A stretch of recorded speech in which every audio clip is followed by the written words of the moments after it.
Hello, I'm STS-130 Mission Specialist Nicholas Patrick, and you're watching NASA TV.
Good morning, Endeavour, and a special good morning to you today, Nick. Good morning, Sharon, and good morning to everybody down there on planet Earth, and especially to my lovely wife, Rosanna, and William, Ceci, and Cameron, who picked that song for me because it reminds me of a childhood spent dreaming of flying in space. Good morning, all.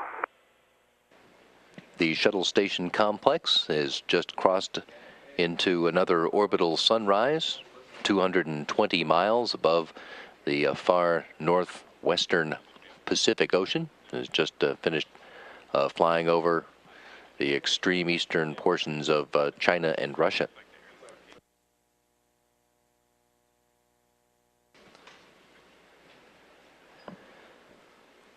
The crew members on both vehicles have got their wake-up call and are currently in their post-sleep periods, having breakfast and getting ready for the day ahead.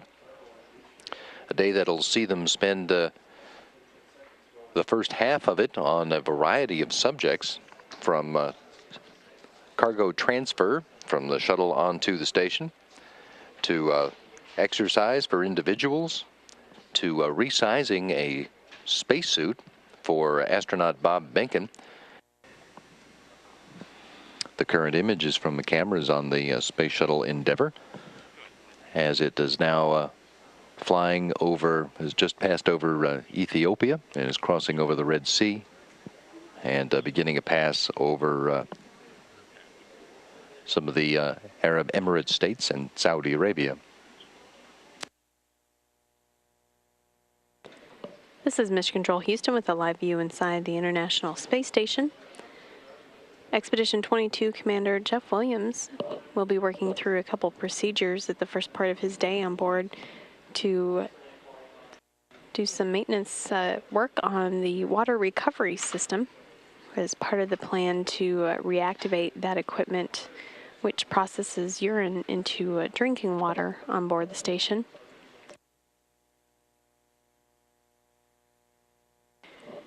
The component that he is replacing first is called a distillation assembly for the urine processing assembly, and a new one was delivered to the station aboard the Space Shuttle Endeavour.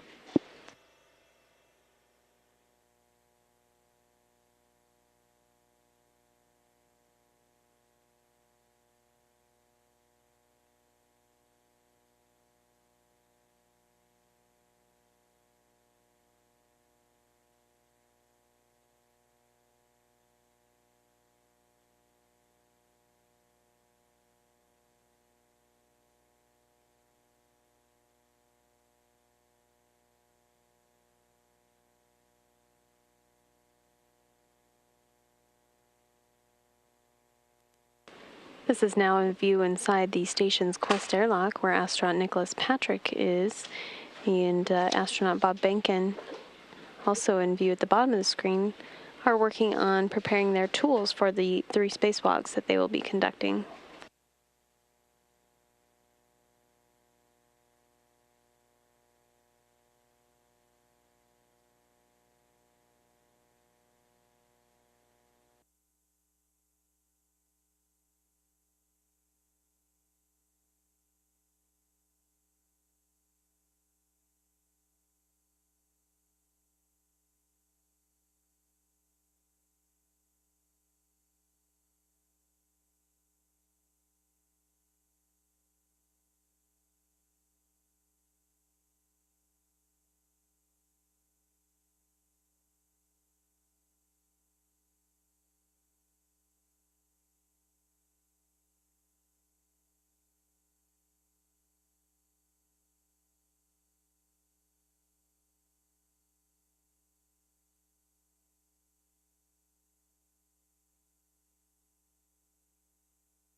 All right, we copy 1006 as expected in Bob's suit.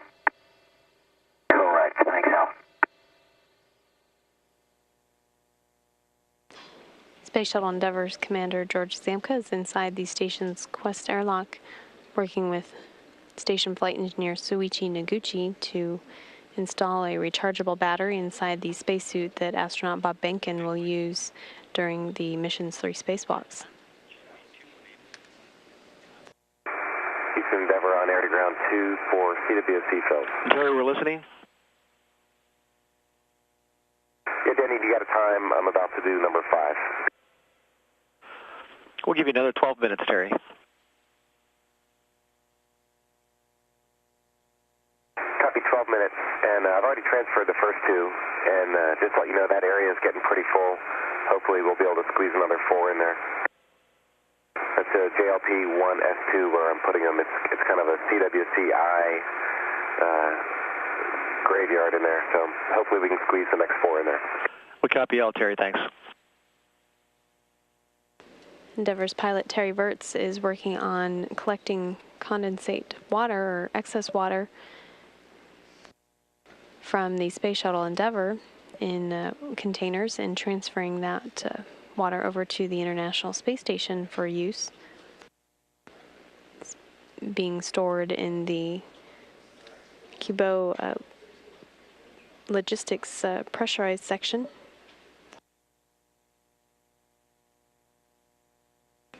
This is now a view from a video camera on the outside of the Space Shuttle Endeavour looking down at the Earth, 213 statute miles below as the Space Shuttle and Space Station pass over the northwestern coast of Africa.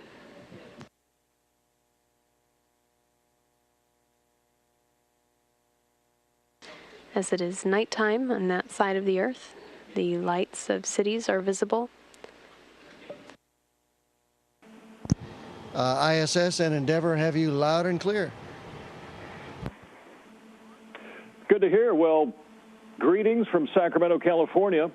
We feel a personal connection to Steve Robinson, who's from Sacramento. So, Steve, I'd like to begin with you and hear your thoughts on the shuttle program ending this year, but still leaving behind a remarkable legacy in the space station and the Hubble telescope. Is this mission a little bittersweet for you? Well, hello, Sacramento, my hometown, and I'd like you to meet all my good crewmates and friends here from the Shuttle Endeavour and the Space Station, International Space Station. Thanks for visiting us. And I couldn't have said it any better myself. This wonderful legacy of the shuttle program is this unbelievable space station. When we approached it yesterday from below, to look up and see what humankind could really accomplish in space was just almost impossible to believe. It seemed like science fiction, and now here we are with human beings that are living on board, and that truly is the amazing legacy of the Space Shuttle program. Steve, this will be a decade when more humans, even civilians, get to experience space flight. Do you find looking down on Earth from space to be life-changing?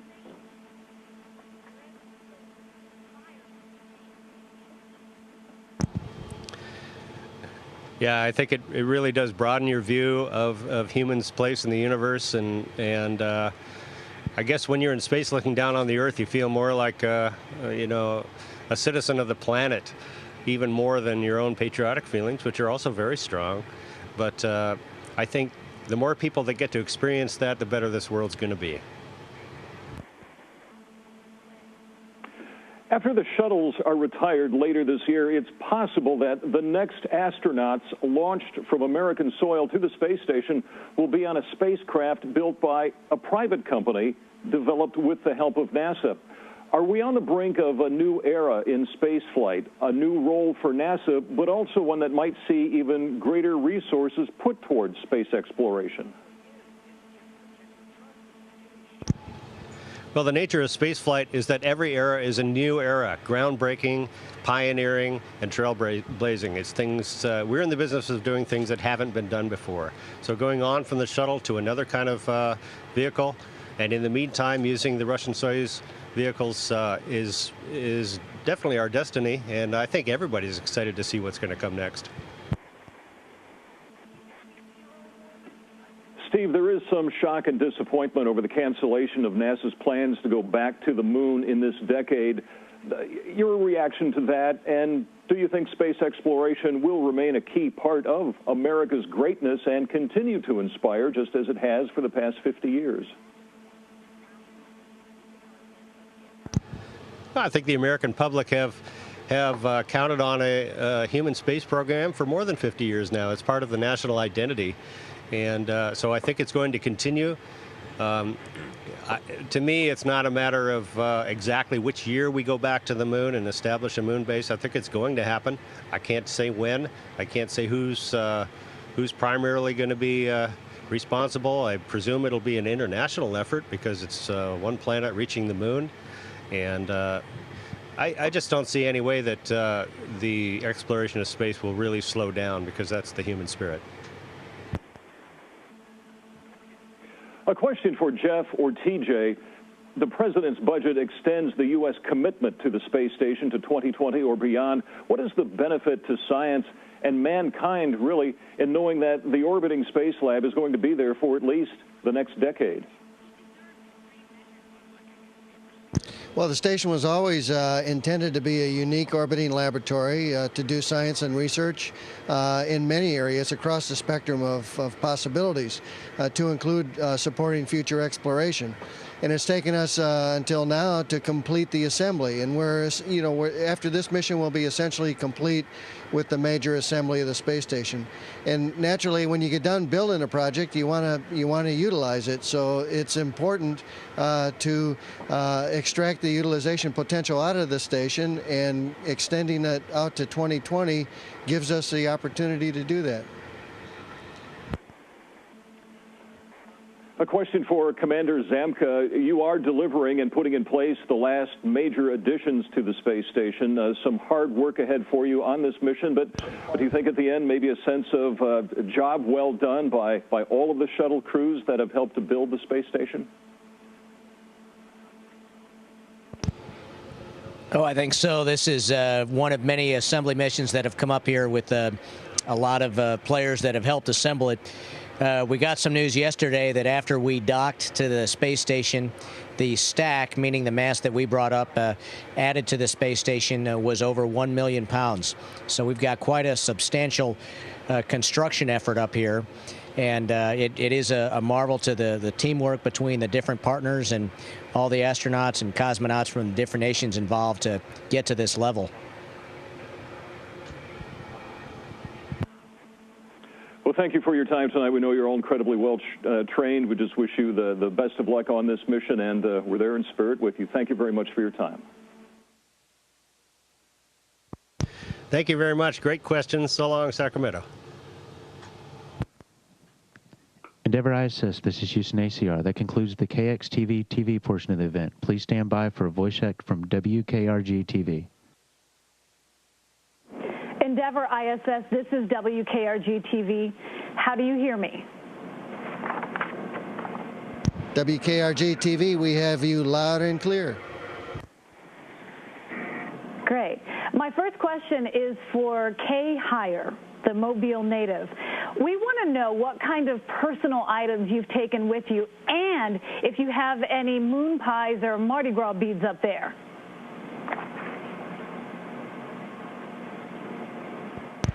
Good question. Hello, Mobile.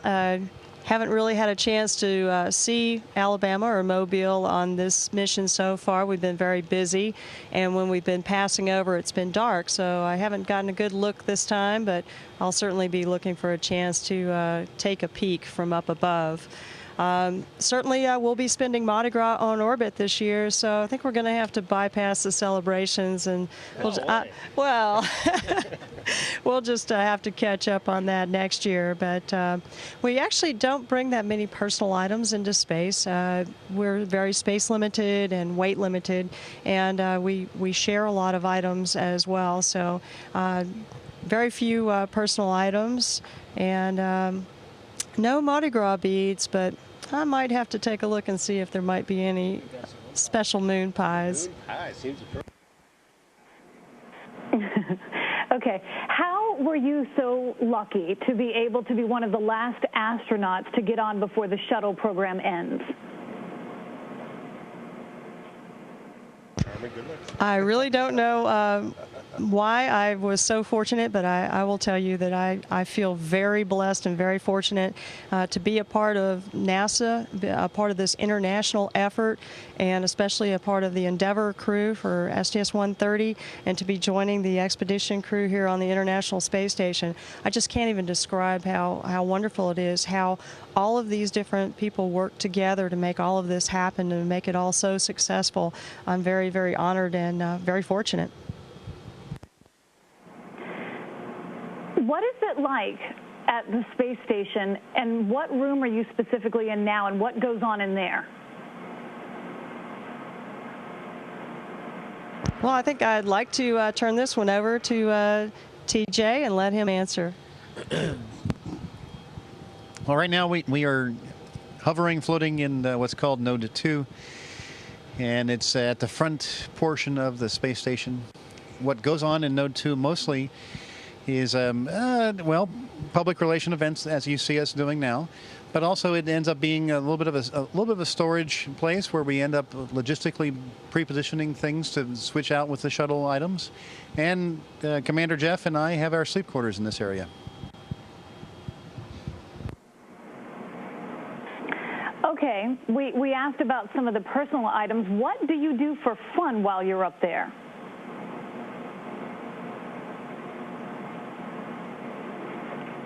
Well, since I've got the mic, I'll at least start off with this.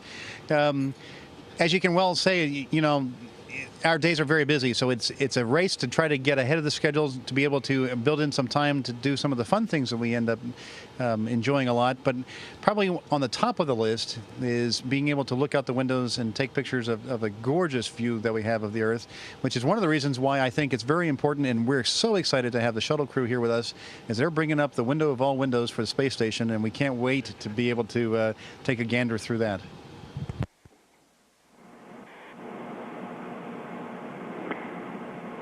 I think we still have you. So my next question is, since the shuttle program is coming to an end, what kind of things would you tell young children who really want to do something like space exploration?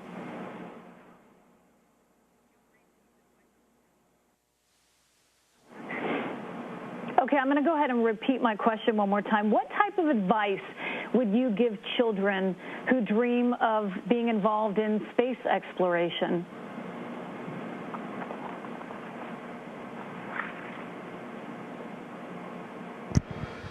Hello, it's Terry Virts here. I would say to work hard in school and to find the things that you're good at and that you love. And if you find those things and you work hard at them and you study at them, you're going to be successful no matter what it is in life. And so I think it's really important just to be motivated to find your passion, find your dream, and find your calling, and work hard at that in school. Okay, my last question is for Kay once again. Do you have any fond memories you can share from Murphy High School? And Miss Frances Sibley from Murphy wants you to call her when you get back to Earth. Wow, thanks so much to the folks at Murphy High School for remembering. And wow, it was just a wonderful experience I had as a student at Murphy High School. And I would encourage all the students of Murphy High School to follow Terry Wirtz's advice, as he just told you, to work hard in school, because you never know what opportunities are going to become available to you later on. So you want to have that good solid background so that when these fantastic opportunities open up, who knows, maybe they'll be in space for people that they can take advantage of those opportunities. Okay, thank you so much for all of you joining us, and good luck on the rest of your mission. Thanks so much, and so long from the International Space Station and Space Shuttle Endeavour. Endeavour ISS, this is Houston ACR. That concludes the WKRG TV portion of the event. Please stand by for a voice check from KMOX Radio. Endeavour ISS, this is KMOX Radio. How do you hear me? KMOX Radio, we have you loud and clear. Excellent, Endeavour. Thank you all for your time with us tonight. And I want to start with Mission Specialist Bob Behnken, who has a connection to our KMOX listening audience in St. Louis, being a hometown guy.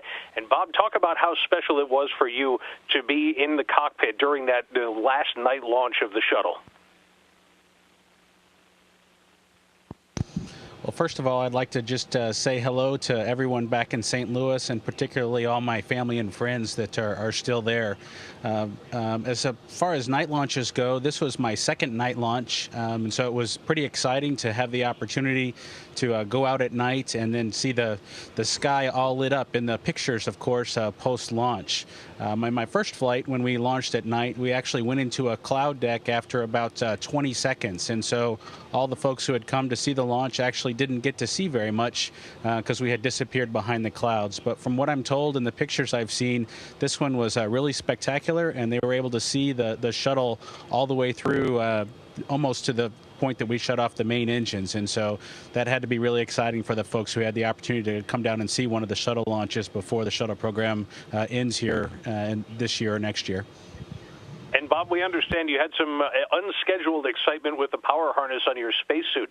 Talk about what happened and how you were working around it.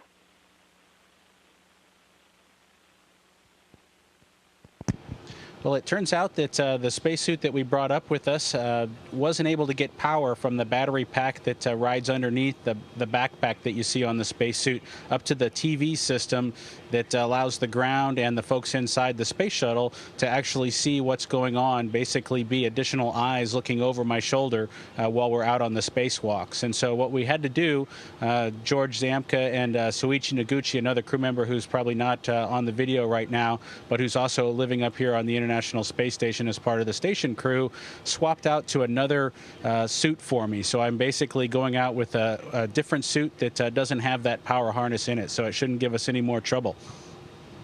Good news there, and this is for shuttle pilot Terry Wirtz. Terry, originally from Maryland in your home state right now, is under blizzard conditions. I'm just curious, what does a blizzard look like from space?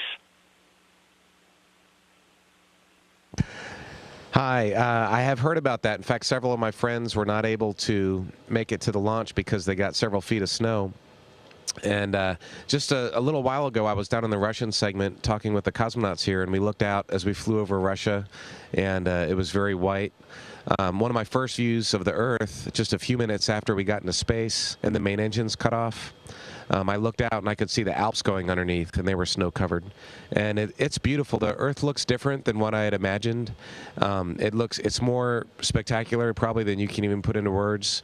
And I think there's more color to it, more tones, and it just looks amazing. That's great. And in addition to being a resupply mission, this is also the delivery of Tranquility node. Talk about what is involved in installing that node on the ISS and what it's going to do when it's there.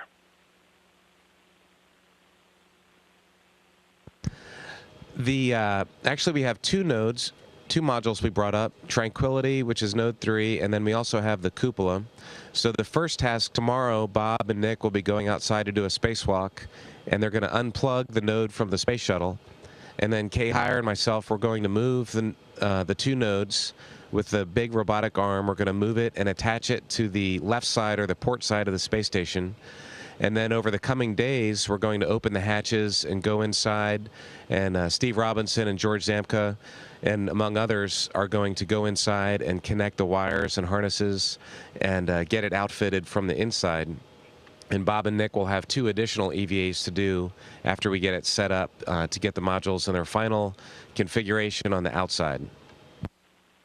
And this is for Shuttle Commander George Zamka. George, you've been here before, and here you are at ISS again. Talk about the shuttle's legacy as its missions come to a close later on this year, and the legacy as concerns its relationship with the International Space Station. Sure. I think to start with, you have to remember when the shuttle began, it was a pretty aggressive idea to take a space vehicle that would take off like a rocket and then transform itself into a spaceship complete with a robotic arm and an airlock in space, be able to deliver a lot of cargo up, and then land like an airplane. And it's been doing that for a long time, and it's been doing it with grit and with people that are very talented and very focused on the space mission for the United States.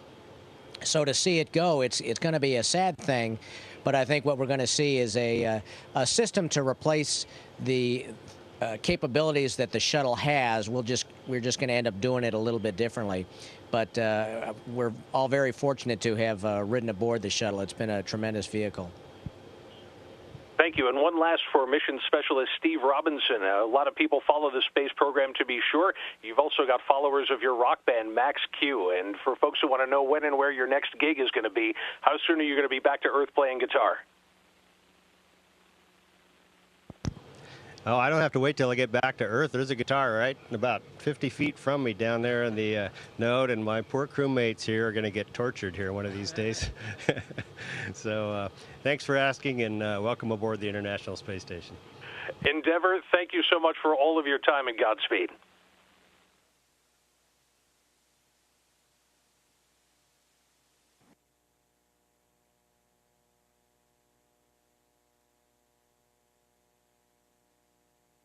This is a view inside the Destiny Laboratory module where Expedition 22 Commander Jeff Williams is inside now. He's been working in this lab for much of the day on the water recovery system racks. This is Mission Control Houston with a view on board the International Space Station. We're looking inside the station's Quest airlock, which serves as the hatchway for the spacewalks that are conducted from the complex. Astronaut Bob Behnken is in the airlock working with some equipment. He and Nicholas Patrick will be the spacewalkers for the mission. This is Mission Control Houston. View here inside the Harmony node where it looks like the spacewalk procedure review is going on. You can see many of the crew members from both the shuttle and station crew gathered here with their timelines and agendas for tomorrow's spacewalk.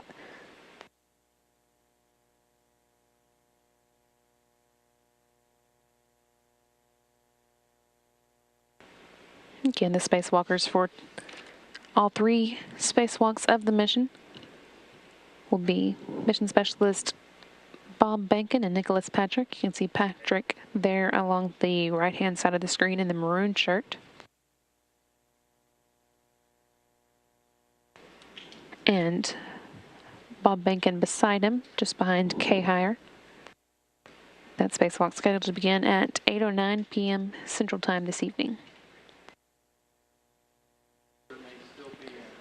Spacewalkers tomorrow are going to be getting it ready for its installation, disconnecting some cables that have been keeping it healthy inside the shuttle's cargo bay and removing insulation before higher, inverts, then use the space station's robotic arm to pick it up and move it to the port side of the Unity node, which you can see through the hatch in the background here.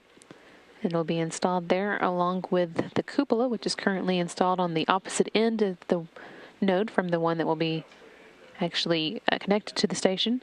Then that cupola addition is going to be moved to the Earth-facing port on Tranquility later in the mission. And this is Stevie Ray doing, this is our first transfer ops of the mission. I'm sure Liz and team will be happy to see this. And there he is, stowing that bag in Node 2 under a bungee. There's Bob and Nick. They have been working furiously all day getting ready for their EVA, and they're ready, in fact, at this time. So they're ready to go out tomorrow, but there they were preparing their spacesuits for the big EVA spacewalk tomorrow.